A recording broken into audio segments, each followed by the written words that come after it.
Imagine discovering your father's wedding is a setup for murder and disinheritance. Sofia Ramirez did just that, hiring a pie to expose her stepmom's poison plot during the vows. What she revealed next shattered everything. Stay tuned. Thanks for this chance, Eliza. It's emotional, but I'm sharing to empower others. Let me walk you through the nightmare that started with a simple family dinner. My name is Sofia Ramirez, and I've always been Daddy's little girl. At 30, with my long black hair and brown eyes that mirror his exactly, I still light up when he calls me Mi Princita. Growing up Colombian-American in Miami, family meant everything to us. After my mother died 3 years ago from cancer, I watched my father, Ricardo, shrink into himself like a wilting flower. The vibrant man who once filled our house with salsa music and the smell of his famous empanadas became a shadow shuffling through rooms that echoed with memories. So when he met Brenda at his grief counseling group 6 months ago, I was genuinely happy. She was 52, blonde, well-dressed, and seemed to bring back that spark in his eyes. During our family dinners, she'd compliment my career as a marketing director, ask about my dating life, and even brought me little gifts, expensive hand creams, designer scarves. She seemed to understand that loving my father meant accepting his daughter as part of the package.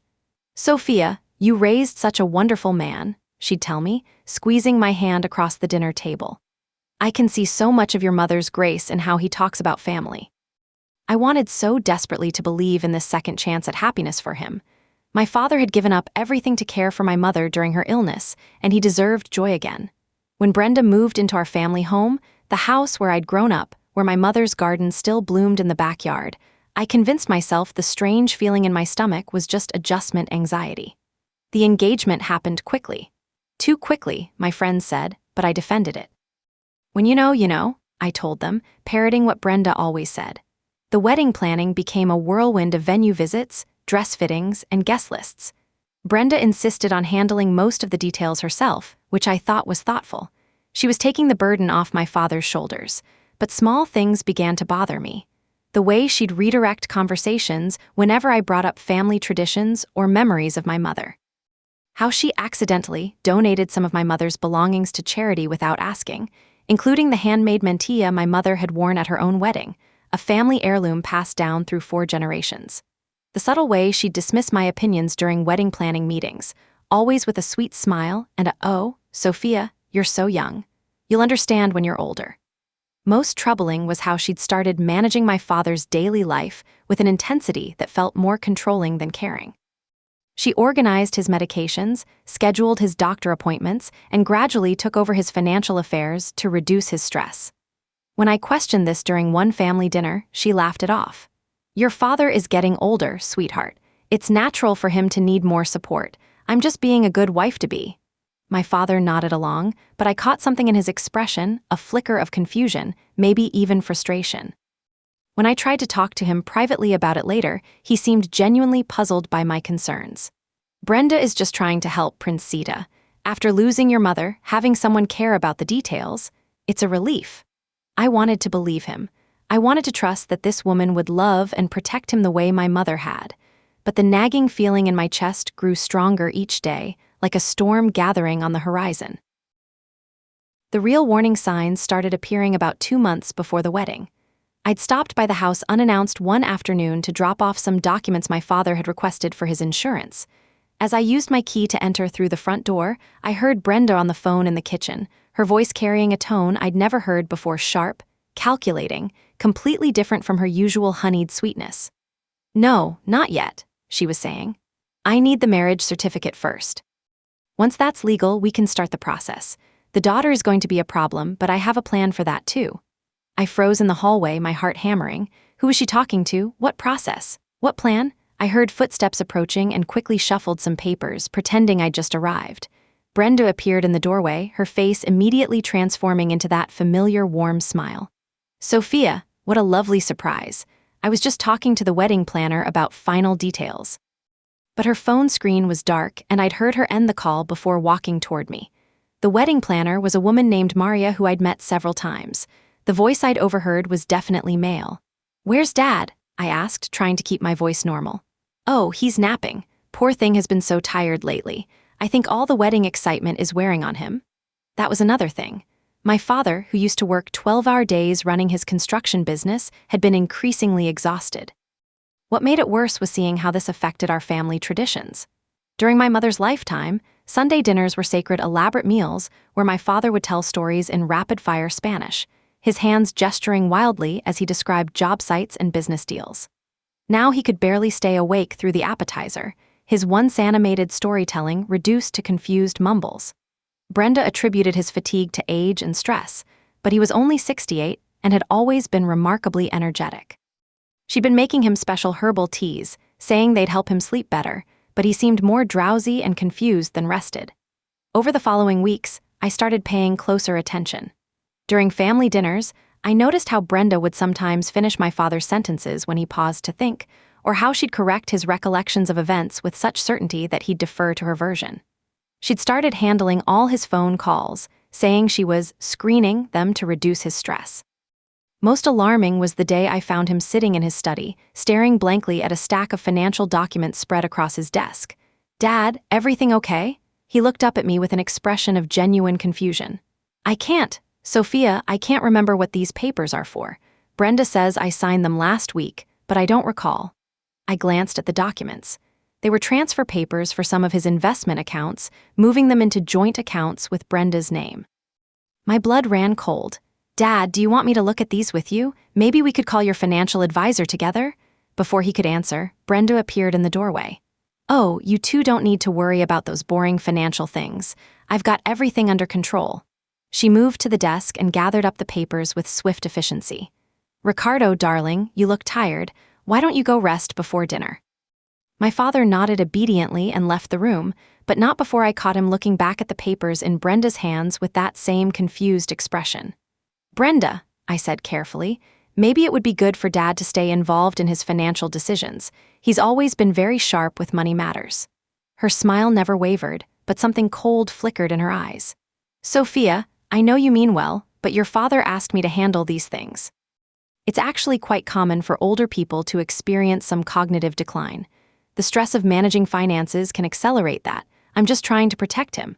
Cognitive decline? My father, the man who could still calculate complex construction estimates in his head and remembered every birthday, anniversary, and important date in our family history. Has he seen a doctor about this? Decline? I asked. Of course. Dr. Harrison has been monitoring him closely. We're managing it very carefully. Dr. Harrison was a new physician Brenda had found for my father, replacing Dr. Martinez, who had been treating our family for over 15 years. When I'd asked my father about the change, he'd seemed confused about it, saying only that Brenda thought a specialist in geriatric care would be better for him. That night, I went home to my apartment and couldn't shake the feeling that something was terribly wrong. My father wasn't showing signs of cognitive decline, he was showing signs of being drugged and manipulated. But I had no proof, and who would believe me? Brenda had positioned herself as the devoted caregiver, the woman who'd rescued a grieving widower and was now selflessly managing his declining health. I stared at my laptop screen for hours, cursor blinking in the search bar. Finally, I typed in the words that would change everything. Private Investigator, Miami.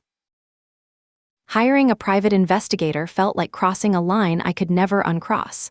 As I sat in the cramped office of Miguel Santos, a former Miami police detective turned PI, I felt like I was betraying my family while simultaneously trying to save it. "Let me get this straight," Miguel said, leaning back in his chair. "You think your father's fiancée is drugging him and stealing his money?" "I think she's manipulating him," I corrected. "Making him dependent on her, isolating him from family and friends, taking control of his finances. And I heard her on the phone talking about some kind of process that requires them to be married first and having a plan for me." Miguel nodded thoughtfully. "These kinds of elder abuse cases are more common than you'd think. Usually it's about financial gain, sometimes inheritance fraud. What's your father's net worth, if you don't mind me asking?" I did mind, but I answered anyway. "Around $4 million. The construction business, investments, the house, life insurance policies. He was planning to leave most of it to me, but lately he's been talking about taking care of Brenda and making sure she's provided for." "Has he changed his will recently?" "I don't know. He won't discuss it with me anymore. Says Brenda is helping him organize his affairs and that I shouldn't worry about such things." Miguel pulled out a contract. My retainer is $5,000. For that, I'll conduct surveillance on the subject for 2 weeks, including electronic monitoring if legally permissible, background checks, and documentation of any suspicious activities. If I find evidence of criminal behavior, we'll discuss next steps. I signed the contract with a shaking hand, using money from my savings account that I'd been setting aside for a down payment on a house. As I drove home, I wondered if I was making the biggest mistake of my life or preventing one. Waiting was torture. For the next 10 days, I continued our normal family routines, sitting through dinners where Brenda served my father his special tea and watched him grow drowsy, attending wedding planning meetings where she made decisions with barely any input from him, smiling and nodding when she talked about their bright future together. During this time, I also started documenting things myself. I took photos of the medications on my father's nightstand when I used the bathroom during a visit. I recorded conversations on my phone where Brenda contradicted my father's memories or spoke for him when he seemed confused. I made notes about his behavior patterns, his increasing fatigue, the way he'd sometimes look around as if he wasn't sure where he was. One evening, I arrived for dinner to find my father sitting alone at the kitchen table, staring at an empty teacup with a bewildered expression. "Dad, where's Brenda?" I don't know. She was here and then. "Did I drink my tea already? I can't remember drinking it, but the cup is empty." I sat down next to him and took his hand. His pupils were dilated and his speech was slightly slurred. "How are you feeling?" "Tired. So tired, Princita, and confused. Things don't seem to make sense anymore. Brenda says it's normal for men my age, but I don't feel like myself. I keep forgetting things that happened yesterday, but I can remember your mother's quinceañera party from 30 years ago like it was yesterday. That doesn't seem normal." My heart broke for him. This strong, intelligent man who had built a business from nothing, who had navigated my mother's illness with grace and determination, was being systematically destroyed by someone he trusted. "Dad, would you like me to take you to see Dr. Martinez? Just for a checkup." "Brenda says Dr. Harrison is better for me now. She made an appointment for next week. What if we went to see Dr. Martinez together, just the two of us, like we used to when I was little and you'd take me for my school physicals?" For a moment, clarity flickered in his eyes. "I'd like that, Sofia. I'd like that very much." But before we could make concrete plans, Brenda returned from whatever errand she'd been running. She took one look at my father's condition and immediately went into caregiver mode. "Oh, darling, you look exhausted. Let me help you to bed." She turned to me with that practiced smile. "He's been having these episodes more frequently. Dr. Harrison says it's to be expected." As she helped my father to his feet, I noticed something that made my blood freeze. On the counter next to the sink was a small vial of clear liquid and a dropper. When Brenda saw me looking at it, she quickly moved to block my view. "Just some vitamins Dr. Harrison prescribed," she said quickly, "to help with his energy levels." But I'd already seen the label. It wasn't vitamins. It was a prescription sleep aid, the kind that could cause confusion and memory problems if used improperly or in combination with other medications. 3 days before the wedding, Miguel called me with news that would change everything. "I've got what you need," Miguel said over the phone, his voice grim. "Can you meet me at my office this afternoon? And Sofia, you might want to bring a friend for support. What I'm about to show you is going to be difficult to process." I drove to his office in a state of nervous anticipation, my hands gripping the steering wheel so tightly my knuckles were white. Miguel was waiting with a thick manila folder and a laptop computer set up on his desk. "Before I show you this," he said, "I want you to know that your instincts were absolutely correct. Your father is in serious danger and you were right to hire me." He opened the folder first. "Background check on Brenda Walsh, that's her real name, by the way. She's been married 4 times before. 2 of those husbands died under suspicious circumstances, but nothing could be proven. The other 2 divorced her after discovering financial irregularities. She's not a grief counselor like she told your father. She was attending those sessions to find vulnerable widowers." My stomach dropped. "She's done this before? Multiple times. Her pattern is consistent. Target recently widowed men with significant assets, move quickly to establish trust and dependence, isolate them from family and friends, gain control of their finances, and then..." He paused. "In the cases where the husbands died, both men had been showing signs of cognitive decline before their deaths. Both had recently changed their wills to benefit her substantially." He turned the laptop screen toward me. "But this is what's going to help you save your father." The video quality was grainy, clearly shot from a distance with a telephoto lens, but the audio was crystal clear. It showed Brenda in what appeared to be a cheap motel room with a man I didn't recognize, tall, dark-haired, maybe 40 years old. They were sitting on the bed, drinking champagne and laughing. "How much longer do we have to keep this up?" the man was asking. "Not much longer, baby. The wedding is in 3 days. Once we're married, I'll have legal standing to make medical decisions for him." Dr. Harrison is already prepared to diagnose progressive dementia. He's been documenting Ricardo's symptoms for months. My blood turned to ice. Dr. Harrison was in on this, and the medications are working? Like a charm. The combination of sleep aids and anti-anxiety medication is making him docile and confused. In another month or two, I'll have him declared incompetent and moved to a long-term care facility. Once he's out of the way, I'll have power of attorney and can liquidate everything. What about the daughter? Brenda's expression turned vicious, and she leaned forward with a cruelty I'd never seen before. "She's the biggest obstacle, but I've got that handled too. Little Sofia thinks she's so smart with her fancy marketing job and her perfect Colombian princess act. I've been documenting her erratic behavior and unfounded accusations against me. When the time comes, I'll claim she's been financially abusing her father and have her removed as beneficiary. She'll be lucky if she gets anything at all. Stupid girl won't even see it coming." The man laughed. "You're brilliant, babe. $4 million is worth a little patience." "Plus the life insurance," Brenda added. "Ricardo's policy is worth another $2 million. Once he's in the facility, his health will decline rapidly. These old men don't last long once they're separated from their familiar environment and given the right encouragement." I felt physically sick. They were planning to murder my father for money, and they were discussing it like a business transaction. The casual way she'd mocked me, calling me stupid and dismissing my heritage, made my hands shake with rage. "There's more," Miguel said, fast-forwarding the video. "This part was recorded yesterday."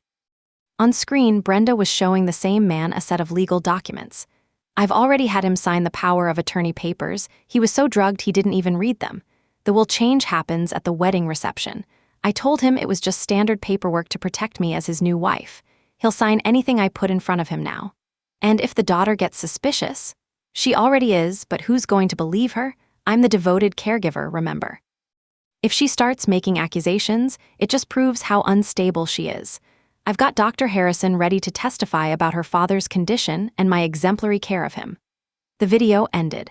I sat in stunned silence, trying to process what I'd just seen. My father wasn't developing dementia, he was being systematically poisoned.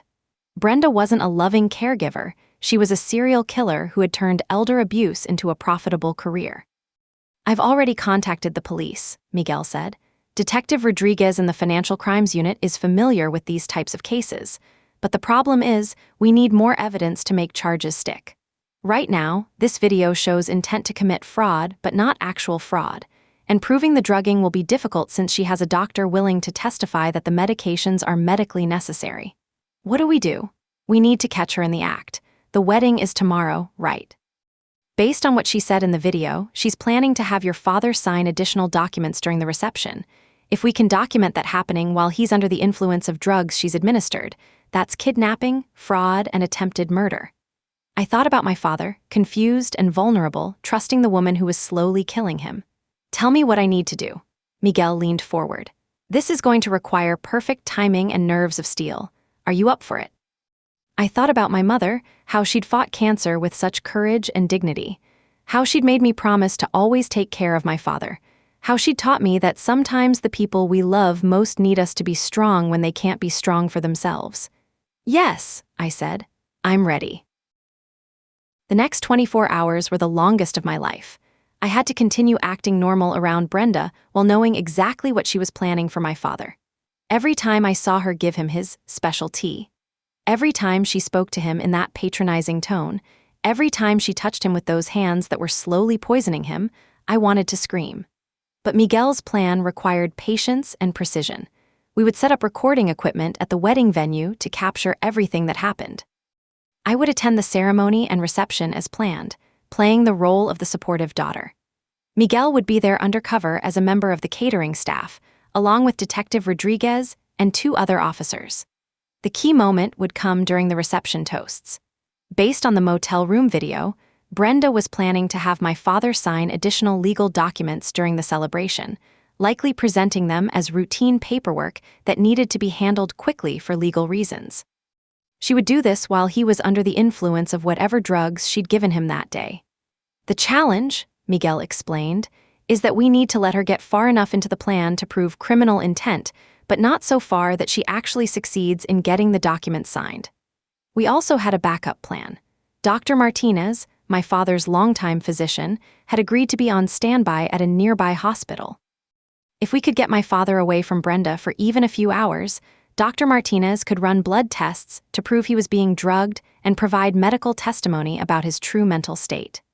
Miguel had also arranged for the DJ booth to be equipped with projection equipment, ostensibly for a slideshow of wedding photos, but actually to display the motel room video when the moment was right. "You'll need to get to the microphone and signal me," he explained. "Once you do that, everything happens fast. We'll have about 30 seconds before she realizes what's happening and tries to stop us." The morning of the wedding, I woke up with a knot of anxiety in my stomach that felt like it might never untangle. I spent an hour getting ready, styling my long black hair into an elegant updo, and carefully applying makeup to hide the dark circles under my brown eyes from days of sleepless nights. The emerald green dress I'd chosen seemed appropriate for the role I was about to play, the loving daughter celebrating her father's happiness while secretly working to save his life. When I arrived at the vineyard estate where the ceremony was being held, the scene was breathtakingly beautiful. White roses and baby's breath decorated every surface, string lights were woven through the grapevines, and the late afternoon sun cast everything in a golden glow. The venue had cost Brenda $50,000, she'd bragged to the guests, and with 150 attendees including extended family from Miami, it was certainly an elaborate production. Under different circumstances, it would have been the perfect setting for a celebration of love. Instead, it felt like a stage set for a crime.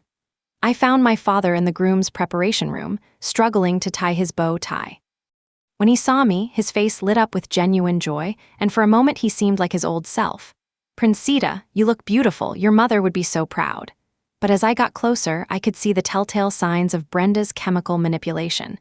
His pupils were dilated, his movements were slightly uncoordinated, and there was a vacant quality to his expression that appeared whenever the drugs were at their peak effectiveness.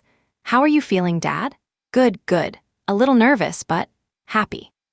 Brenda says this is going to be the start of a wonderful new chapter for us." The words were eerily similar to what I'd heard in the motel room video. Even his wedding day had been scripted by his would-be killer.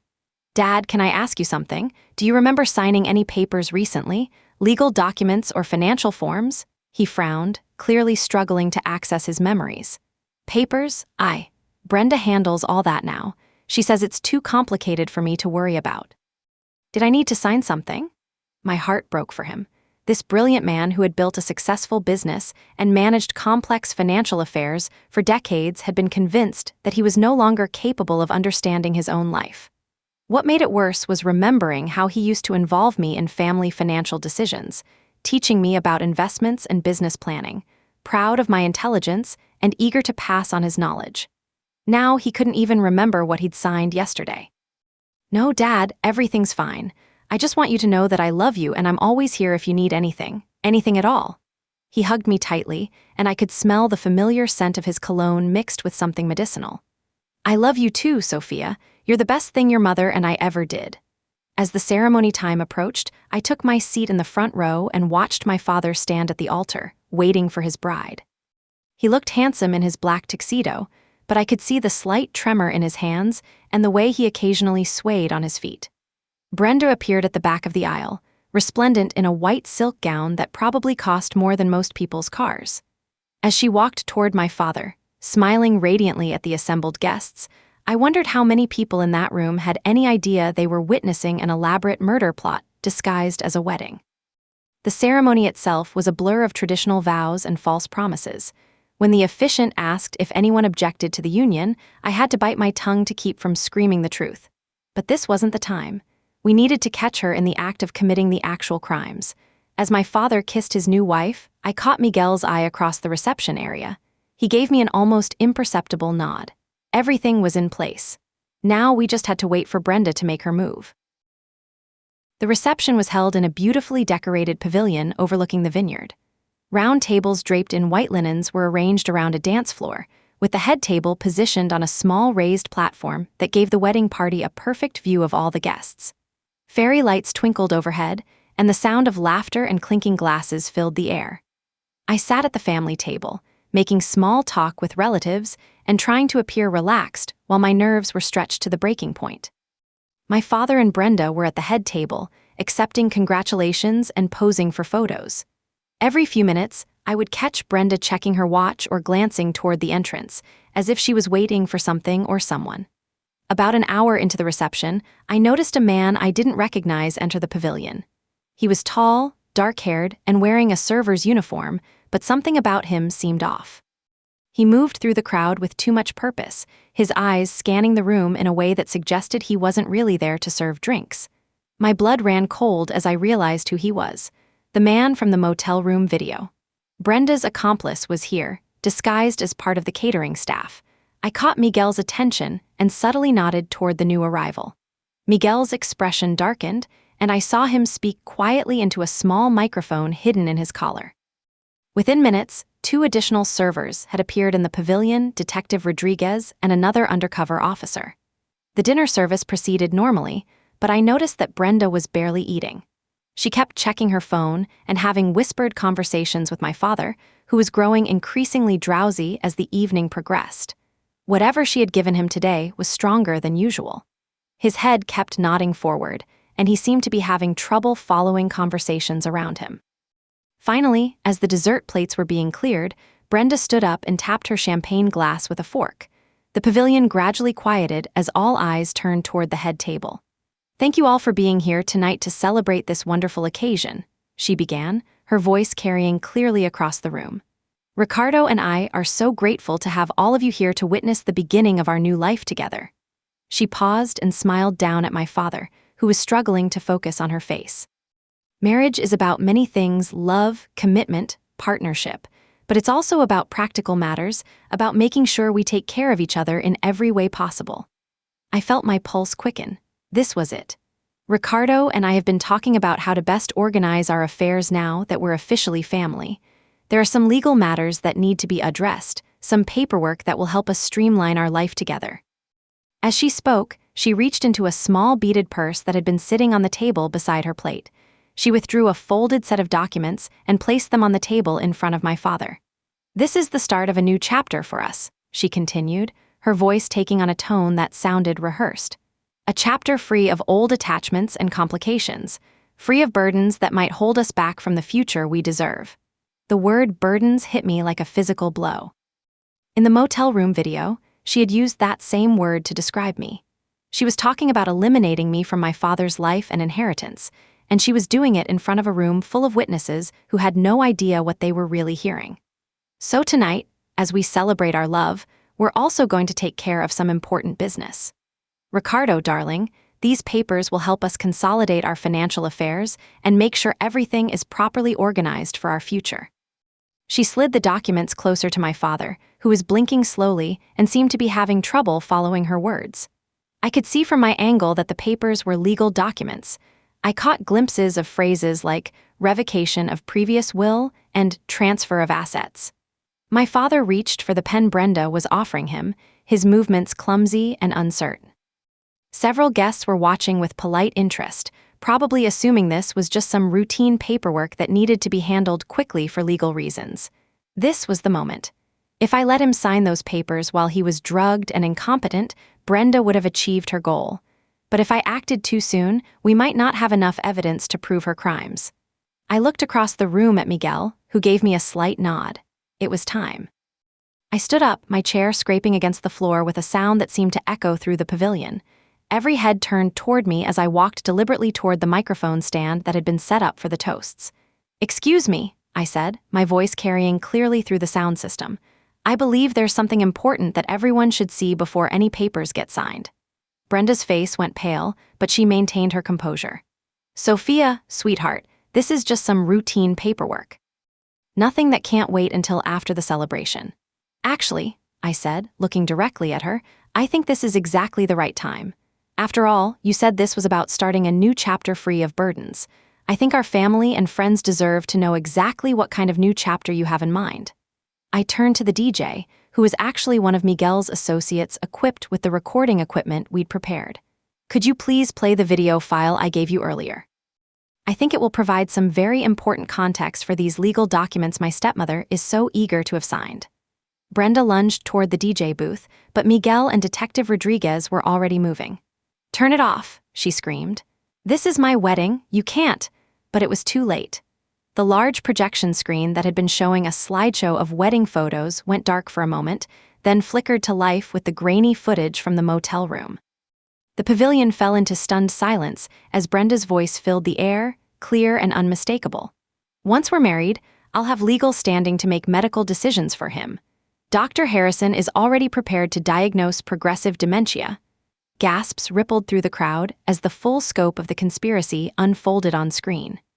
Guests began pulling out their phones, recording the chaos as Brenda's carefully constructed facade crumbled in real time. Some of my father's construction crew workers, tough men who had known him for decades, stood up from their tables with expressions of fury.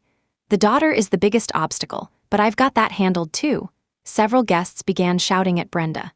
"Que vergüenza," my elderly Aunt Maria called out in Spanish. "How could you do this to Ricardo?" Others were recording everything on their phones, the video already spreading beyond the pavilion as people shared it in real time. I looked at my father, who was staring at the screen with a mixture of confusion and dawning horror. The drugs were making it difficult for him to process what he was seeing, but I could see recognition beginning to flicker in his eyes. Brenda was screaming now, trying to get to the projection equipment while Miguel and the other officers restrained her. "It's fake. She made it up. She's trying to steal his money." But her protests were drowned out by the audio from the video, where her own voice was describing in detail how she planned to murder my father for his inheritance. The man I'd identified as her accomplice tried to slip out of the pavilion, but Detective Rodriguez's backup team was waiting for him at all the exits. Within minutes, both conspirators were in handcuffs. As the video ended and the pavilion erupted in chaos, I rushed to my father's side. He was staring at the legal documents on the table, his hands shaking as the full reality of his situation began to penetrate the drug-induced fog. "Sofia," he whispered, his voice broken. She was going to." "It's okay, Dad," I said, wrapping my arms around him. "You're safe now. We're going to get you help and everything is going to be okay." Dr. Martinez appeared at my side. Miguel had called him as soon as the arrests were made. "Ricardo, I'm going to take you to the hospital so we can run some tests and get these drugs out of your system," he said gently.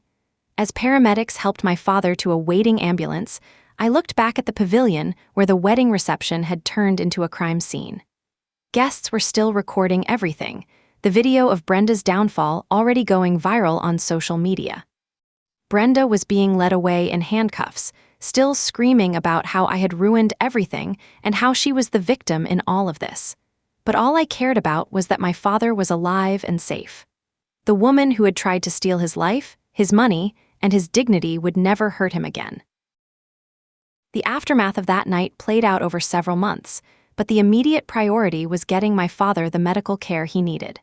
The blood tests Dr. Martinez ran at the hospital revealed dangerous levels of sedatives and anti-anxiety medications in his system, a cocktail that could have been fatal if it had continued much longer. Another few weeks of this dosage, and we could have been looking at permanent cognitive damage or worse, Dr. Martinez told me privately.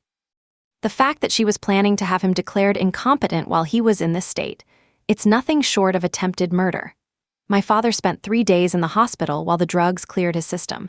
Watching him gradually return to himself was like watching someone come back from the dead. His confusion lifted, his speech became clear again, and most importantly, his memories started returning. "I remember now," he told me on the second day, tears streaming down his face. "I remember questioning things, feeling like something was wrong, but every time I tried to think clearly about it, I'd get so tired and confused. She was poisoning me, Princita. My own wife was poisoning me." The legal proceedings moved swiftly. The video evidence, combined with the blood tests and testimony from Dr. Martinez, made for an airtight case. The fact that the wedding reception video had gone viral on social media, viewed by millions of people within days, put additional pressure on the district attorney's office to pursue the case aggressively. Brenda Walsh was charged with attempted murder, elder abuse, fraud, conspiracy, and a dozen other felonies. Her accomplice, whose name turned out to be Marcus Webb, faced similar charges. During the investigation, police discovered that this wasn't Brenda's first attempt at this particular scheme. They found evidence linking her to the suspicious deaths of 2 previous husbands, and she was eventually charged in those cases as well. Dr. Harrison, the physician who had been helping her, lost his medical license and faced criminal charges for his role in the conspiracy. But the legal victory, satisfying as it was, couldn't undo the psychological damage my father had suffered. He struggled with trust issues and paranoia for months after the incident. Every time someone offered him food or drink, I could see him hesitate. Every time a new person showed interest in befriending him, he would become suspicious of their motives. We spent a lot of time together during his recovery, rebuilding the relationship that Brenda had tried so hard to destroy. I took a leave of absence from my marketing job to help him get back on his feet, both physically and emotionally. We had long conversations about my mother, about family traditions, about the memories that Brenda had tried to erase. We started cooking together again, making my mother's recipes and filling the house with the smells of home. Slowly, gradually, my father began to heal. He started going back to his construction sites, taking on small projects that helped him feel productive again. He reconnected with old friends that Brenda had systematically driven away during their relationship. Most importantly, he began to trust his own judgment again. "You saved my life," he told me one evening as we sat in the garden my mother had planted, watching the sunset paint the sky in shades of orange and pink. "But more than that, you saved who I am." She was taking that away from me piece by piece, and I was too confused to fight back. "You would have done the same for me," I replied, squeezing his hand. "That's what family does." 6 months after the wedding that never was, Brenda Walsh was sentenced to 25 years to life in prison. Marcus Webb received 15 years. Dr. Harrison got 10 years and permanent revocation of his medical license. My father and I attended the sentencing hearing together. As the judge read the verdict, I watched Brenda's face crumple with the realization that her carefully planned scheme had not only failed, but had cost her everything. She looked across the courtroom at my father, perhaps hoping for some sign of the confused, vulnerable man she had been manipulating. Instead, she saw the strong, clear-eyed person he had always been, the man she had tried and failed to destroy. After the hearing, my father and I went to visit my mother's grave. We brought fresh flowers and spent some time telling her about everything that had happened. It felt important to let her know that we had kept the promise she'd made us make to always take care of each other. She would have seen right through Brenda from the beginning, my father said as we walked back to the car. "Your mother had a gift for spotting people who weren't genuine. She also raised me to trust my instincts," I replied, even when it meant doing something that felt impossible. Today, 2 years later, my father is fully recovered and back to his old self. He's dating again, carefully, and with my full involvement in getting to know anyone he's interested in. We've developed a system of checks and balances to make sure he's never again vulnerable to the kind of predator who nearly destroyed his life. He's also become an advocate for elder abuse awareness, speaking at community centers and senior living facilities about the warning signs of financial predators. His story has helped protect dozens of other potential victims from similar schemes. As for me, I learned that sometimes protecting the people we love requires us to be stronger and braver than we ever thought possible. I learned that trust, once broken, can be rebuilt with time and patience. And I learned that justice, when it finally comes, is worth fighting for no matter how difficult the battle.